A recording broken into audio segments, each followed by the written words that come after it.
बीच में हमें लगातार सूचना मिल रही थी, आप लोगों को भी पता होगा कि कई सारे आवासों में, घरों में लगातार चोरियां हो रही थी। ये जो चोरियों का क्रम था, ये सिर्फ मात्र धमतरी तक ही सीमित नहीं था। ये कोंडागांव में भी हो रहा था, कांकेर में भी हो रहा था और बस्तर जिले में भी हो रहा था। तो जब हमें सूचना मिली तो हमने अपनी टीम को लगाया और टीम ने इसमें काफ़ी विस्तार से मेहनत करी। इन्होंने इस पूरे क्रम को ट्रेस किया, धमतरी के क्रम को। यहाँ पे भी सीसीटीवी देखे, नाका वगैरह सब देखा, इसके आगे भी देखा कि पूरी तकनीकी आकलन किया, कोंडागांव जा कर के भी, बस्तर जा कर के भी, कांकेर जा कर के भी। तो उसके बाद जब पूरी तकनीकी आकलन हो गया तो उसके बाद ज्ञात हुआ कि इसके पीछे जो मुख्य चोर है वह गणपत मोहनिया, ये पूरे गुट का सरगना है। ये रहने वाला है कोसमैया घाटी, टांडा थाना पड़ता है, धार जिले का। ये अपने परिवार के लोगों के साथ में ही चोरी करता था। ये 18 साल की उम्र से चोरी कर रहा है, मतलब पिछले 22 वर्षों से चोरी कर रहा है। अभी वो 40 की उम्र का है और ये आज तक कभी पकड़ा नहीं गया है। इसमें ये पकड़ा इसलिए नहीं गया है विशेषकर क्योंकि अपने सिर्फ परिवार के लोगों के साथ में ही करता है। इनका क्लोज ग्रुप है, बाहर के लोगों को बिल्कुल भी संलिप्त नहीं करता। इसका दूसरा साथी है, जो मुख्य साथी है, ये कलम सिंह मंडले है। ये भी वहीं का रहने वाला है, इसके परिवार का सदस्य है। और जिसको इन लोगों ने सामान बेचा है वो दीपक सोनी है। ये आदतन चोरी का सामान वो खरीदता है। ये 4 दिन पहले ही जेल से निकल करके आया, मध्य प्रदेश के जेल से निकल करके आया है। संयोगवश हमें वहाँ पर मिल भी गया। इन लोगों का जो कार्य करने का तरीका, मोडस ऑपरेंडी इस प्रकार का है, ये आ जाते हैं खेत वगैरह में, शहर के आउटर में कहीं पर रुकते हैं, वहीं पर खाना इत्यादि खाते हैं।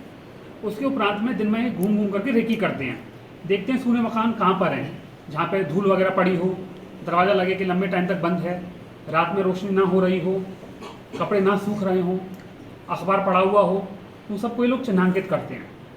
चिन्हांकित करने के उपरांत में ये लोग रात को चोरी करते हैं। अगर इनको पहले मकान में कुछ भी सामान मशरूम का इत्यादि नहीं मिलता है तो फिर अगले मकान को भी जो चिन्हांकित किए होते हैं उसको भी करते हैं। उसके उपरांत में तत्काल उस जिले से निकल जाते हैं, दूसरे जिले की सीमा में प्रवेश कर जाते हैं। इस प्रकार से यहाँ से चोरी करने के उपरांत में इन्होंने कोंडागांव में चोरी करी, वहाँ पर पब्लिक की नज़र में भी आ गए, वहाँ से भाग गए। फिर जब हमने पूरा आकलन किया तो हमें समझ में आ गया कि किन लोगों को हमें पकड़ना है। तो आप देखेंगे चोरी हुई है उसको काफ़ी टाइम हो गया। इस दौरान हमारा पूरा समय लग गया सैकड़ों हजारों सीसीटीवी देखने में और तकनीकी आकलन करने में। तो हमारी टीम ने काफ़ी मेहनत करी, धार में भी जाकर के इन लोगों ने काफ़ी मेहनत करी। उसके बाद जाकर के ये लोग पकड़ में आए हैं। अभी जो हम वर्तमान में खुलासा कर रहे हैं, जो इन लोगों ने स्वीकारा है वो 10 चोरी का इन लोगों ने स्वीकारा है कि इन्होंने 10 चोरी करी है सिर्फ हमारे ही क्षेत्र में।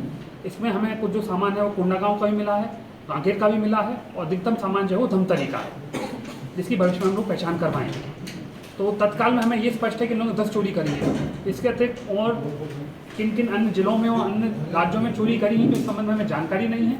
तो धीमे धीमे इनसे पूछताछ होगी तो उसका खुलासा होगा। तो वर्तमान में अभी जो आपके समक्ष हैं वो 2 आरोपी हैं जिन्होंने चोरी करी और 1 आरोपी है जिसने चोरी का सामान खरीदा, जो सुनार है। सर, तो धमतरी में 10 चोरी हुए हैं, तो इससे पहले कितने चोरी कर चुके हैं? इससे पहले वो पूछताछ में चल रहा। अभी तक इन लोगों ने 10 चोरी को स्वीकार कर लिया है जो हमारे राज्य में। सर, इनकी गिरफ्तारी कहाँ से हुई? गिरफ्तारी इनकी धार से हुई है, टांडा थाने से। चोरी का जिन्होंने सामान खरीदा उनका नाम पता? उसका नाम दीपक सोनी है, इसके पिता का नाम नारायण सोनी है। ये थाना बांध का रहने वाला, जिला धार है, मध्य प्रदेश। चोरी के क्या क्या सामान है जो उनसे बरामद हुए हैं अभी तक? वो ज्वेलरी है जिसकी अभी पहचान नहीं हुई है, तो पहचान के उपरांत हम उसको आपको उजागर कर पाएंगे। कितने सीसीटीवी चेक किए सर? लगभग सैकड़ों चेक किए, लगभग अंदाजा? मैं करीब इन लोगों ने 1 सप्ताह तक से सीसीटीवी चेक किए। लेकिन सर, धमतरी के कई चौक चौराहों के कैमरा बंद है सर।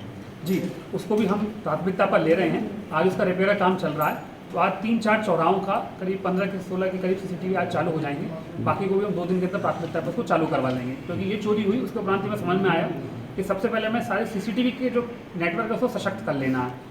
चोरी पर सबसे प्रभावशाली अंकुश जो है वो सीसीटीवी ही है। सर, इन्होंने अपने कोई गिरोह का नाम रखा? गिरोह का नाम ऐसा तो नहीं आया प्रकाश में। सर, परिवार के लगभग कितने सदस्य इनके? 5 लोग।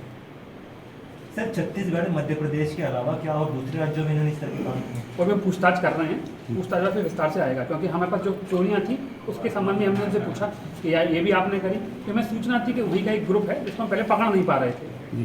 तो जो हमने इनसे पूछा उसके संबंध में उन्होंने स्वीकारा, बाकी पूछताछ में आए। चोरी का सर ज्वेलरी वगैरह हो एक ही जगह बेचते थे या फिर अलग अलग इनके खरीदार थे? अलग अलग जगह बेच रहे। एक और जी, एक एक व्यक्ति को चिन्हित करके नाम बताते, थोड़ा देखने वालों को सहूलियत जाती थी।